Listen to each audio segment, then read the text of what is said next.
الحمد للہ رب العالمین والصلاة والسلام علی الانبیاء والمرسلین اعوذ باللہ من الشیطان الرجیم بسم اللہ الرحمن الرحیم رب اشرح لی صدری ویسر لی امری واحلل عقدۃ من لسانی یفقہوا قولی واجعل لی وزیرا من اہلی۔ محترم سامعین، السلام علیکم ورحمۃ اللہ وبرکاتہ۔ الحمدللہ قرآن پاک کا مطالعہ ہمارا جاری ہے۔ سورہ بقرہ کے آیت نمبر 62 تک ہم پڑھ چکے ہیں۔ آج انشاءاللہ آیت نمبر 63 اور 64 پڑھیں گے۔ اعوذ باللہ من الشیطان الرجیم بسم اللہ الرحمن الرحیم۔ وَإِذْ أَخَذْنَا مِيثَاقَكُمْ وَرَفَعْنَا فَوْقَكُمُ الطُّورَ، اور جب ہم نے تم سے وعدہ لیا، ایک سخت وعدہ، پختہ عہد لیا، اور تمہارے پر طور پہاڑ کو تم پر بلند کر دیا۔ خُذُوا مَا آتَيْنَاكُمْ بِقُوَّةٍ، جو ہم تمہیں دے رہے ہیں اس کو مضبوطی سے پکڑو۔ وَاذْكُرُوا مَا فِيهِ، اور جو کچھ اس میں ہے اس کو یاد رکھو۔ لَعَلَّكُمْ تَتَّقُونَ، تاکہ تم بچ سکو، پرہیزگار بن سکو، محفوظ رہ سکو۔ یہاں پہ بھی بنی اسرائیل سے خطاب چل رہا ہے۔ پچھلی کئی آیات ہم نے پڑھی ہیں، اس میں بنی اسرائیل سے خطاب ہے، ان کو احکامات دیے جا رہے ہیں، ان کی نافرمانیوں کا تذکرہ دیا جا رہا ہے، ان کو جس چیز سے معافی دی جا رہی ہے اس کے بدلے میں جو پھر ان کو احکامات دیے جا رہے ہیں ان سب کا تذکرہ چل رہا ہے۔ اور ان سب کا مقصد کوئی کہانی سنانا نہیں ہے، بلکہ ہمارے لیے سبق ہے ان کے اندر کہ اللہ تعالیٰ جو احکام دیتا ہے ان کے اوپر کیا ذمہ داری عائد ہوتی ہے انسان پر۔ جب وہ انسان اس ذمہ داری کو پورا نہیں کرتا تو اللہ کی طرف سے پھر کیسے سزائیں آتی ہیں۔ ان واقعات کے اندر یہ سبق ہے ہمارے لیے۔ تو یہاں پہ بھی ایک واقعہ تذکرہ ہوا ہے کہ اللہ نے فرمایا کہ یاد رکھو کہ اس وقت کو جب ہم نے تم سے پختہ عہد تم سے لیا تھا اور تمہارے اوپر طور کو بلند کر دیا تھا، یعنی کہ اللہ تعالیٰ کی طرف سے ایک زبردست طریقے سے ڈراوا قسم کا دیا گیا تھا کہ پہاڑ اس طریقے سے ان کے اوپر آ گیا کہ لگا جیسے کہ ان کے اوپر گری جائے گا۔ اس چیز کو اللہ تعالیٰ نے سورہ اعراف کے اندر بھی تذکرہ کیا، آیت نمبر 171 کے اندر، سورۃ نمبر 7 آیت نمبر 171، وہاں پہ تھوڑا زیادہ تفصیل سے بیان ہوا ہے۔ تو وہاں پہ بھی ان کی چیز تذکرہ کی گئی کہ ان کے اوپر پہاڑ اس طریقے سے ان کے اوپر ہو گیا تھا کہ جیسے ان کے اوپر ابھی گری جائے گا۔ تو بعض علماء نے اس کو تو اس طریقے سے ہی بیان کیا ہے مفسرین نے کہ بالکل پہاڑ ایسے بادل کی طرح ان کے اوپر آ گیا تھا، جیسے بادل آسمان پہ آئے تھے، اس طریقے سے پہاڑ کو اکھاڑ کے ان کے اوپر یوں کر دیا گیا تھا کہ بس اب ان کے اوپر گر جائے گا۔ تو بہرحال اللہ کی قدرت سے تو کوئی چیز بھی باہر نہیں ہے، لیکن باہر زمینی حقائق سے کوئی چیز میچ نہیں کرتی، اس طریقے کا کبھی بھی اللہ نے واقعہ تذکرہ نہیں کیا کہ پہاڑ پورے کا پورا اٹھا کے یوں کر دیا جائے۔ باہر اللہ تعالیٰ کر تو کچھ بھی سکتا ہے۔ باہر اس میں اس طریقے سے بھی ہم اپنے دنیاوی مثالوں سے اگر ہم دیکھ لیں جو مشاہدات ہیں ان میں اس طرح سے اس طریقے سے لینڈ سلائڈنگ وغیرہ ہوتی ہے تو کئی دفعہ ایسے پہاڑ بالکل ایسے پتھر بڑا سارا ایسے کنارے پہ آ کے ٹک جاتا ہے، بس لگتا ہے بس ایک جھٹکا اس کو اور لگا تو اس کے اپنے اوپر ہی آ جائے گا۔ یہ تو ممکن ہے اس قسم کے زلزلہ کوئی قسم کے صورت اللہ نے بنا دی کہ پہاڑ کا ایک بہت بڑا حصہ گویا کہ اس کو کہیں کہ پورا پہاڑ ہی آنے لگا، بہت بڑا پہاڑ کا حصہ ایسا ہو گیا اور ٹیڑھا ہو کے گویا کہ صاحبان کی طرف اپنے اوپر آ گیا، سایہ اپنے اوپر آنے لگا کہ بس اس کو ایک جھٹکا اور لگا، ایک اشارہ اللہ کی طرف سے ہوا تو بالکل پورے کا پورا پہاڑ ہی ہمارے اوپر آ جائے گا۔ اس قسم کی سچویشن بن جانا کوئی بعید نہیں ہے۔ تو اللہ تعالیٰ سے ایک ڈراوا ایک دیا گیا اور مقصد اس کا یہ تھا کہ جو نافرمانی تم کر رہے ہو اس کو چھوڑ دو، نہیں تو کچھ بھی ہو سکتا ہے تمہارے ساتھ۔ اس قسم کے یعنی کہ ڈراوے تنبیہ مختلف دور میں مختلف انداز سے اللہ تعالیٰ دیتا رہا ہر قوم کو۔ آج بھی ہم اپنے زمانے میں بھی دیکھیں تو کبھی کبھی ایسے بارش کا اس قسم کا سین ہو جاتا ہے، کئی دو دو تین تین گھنٹے لگاتار بارش ایسی تیز ہو رہی ہوتی ہے اور پانی آہستہ آہستہ اوپر آنا شروع ہو جاتا ہے، لگتا ہے جیسے پانی بس اب گھروں میں گھسنے والا اور اپنے جو کاروباری براکے کوئی فیکٹری کارخانے دکانیں لگتا ہے بس پانی اب کے اندر گھس جائے گا۔ تو اللہ تعالیٰ سے ایک دم انسان ڈرنا شروع ہو جاتا ہے کہ اللہ بس کر جائے، کچھ بھی ہو۔ انسان کو ایک دم اپنی غلطیاں جو یاد آنی شروع ہو جاتی ہیں اور پھر اس وقت اللہ تعالیٰ رحم کرتا ہے، بارش کو روک دیتا ہے۔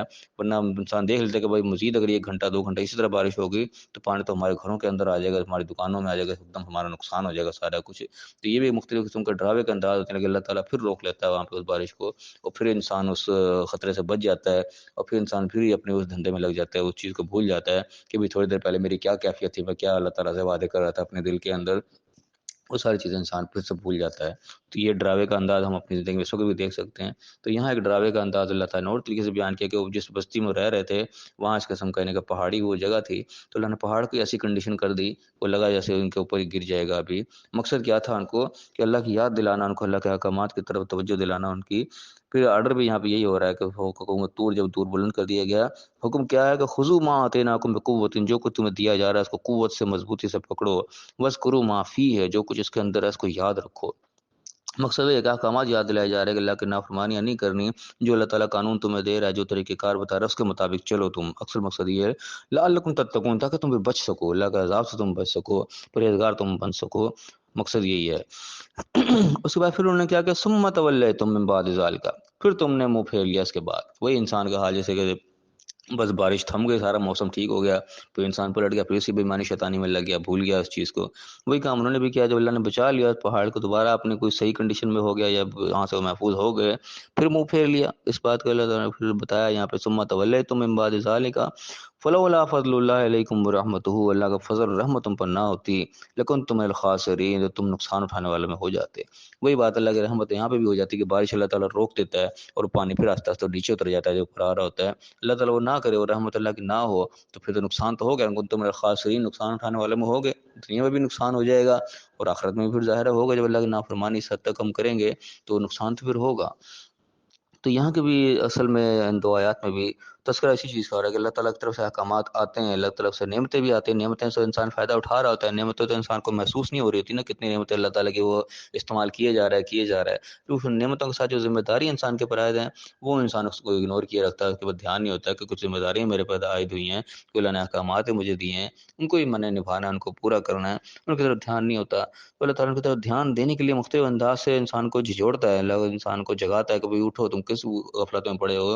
اللہ تعالیٰ مختلف طریقے سے انسان کو ڈراتا ہے, اور جب انسان ہوش میں آتا بھی ہے, اس کو انسان کو اپنی غلطیاں یاد آنی شروع ہو جاتی ہیں, میں کیا کیا نافرمانیاں کر رہا ہوں, کیا کیا غلطیاں کر رہا ہوں, اور انسان فوراً اللہ تعالیٰ سے معافی مانگنا شروع کر دیتا ہے. کہیں کوئی بیماری کی شکل میں آ جائے, کسی نقصان کی شکل میں آ جائے, کسی قسم کے ڈراوے کی شکل میں آ جائے, تو انسان کو دفعہ اپنی غلطیاں یاد آتی ہیں, اللہ تعالیٰ کی طرف انسان پلٹتا ہے. لیکن جیسے وقت پہ ٹل جاتا ہے پھر انسان اس کو بھلا بیٹھتا ہے.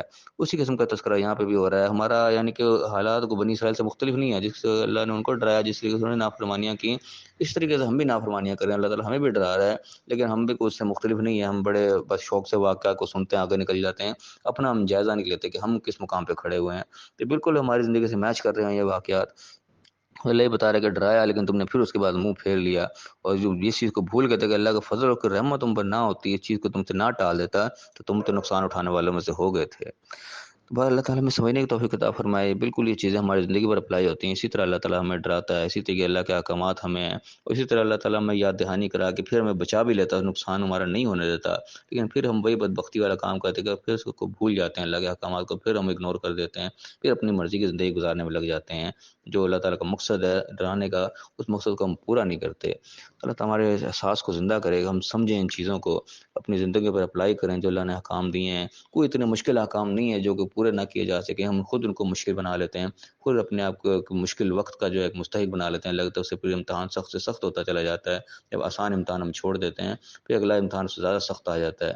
اللہ تعالیٰ ہمیں صحیح سمجھنے کی, صحیح عمل کرنے کی توفیق عطا فرمائے, اور دنیا آخرت دونوں کامیاب فرمائے. آمین. وآخر دعوانا الحمد للہ رب العالمین.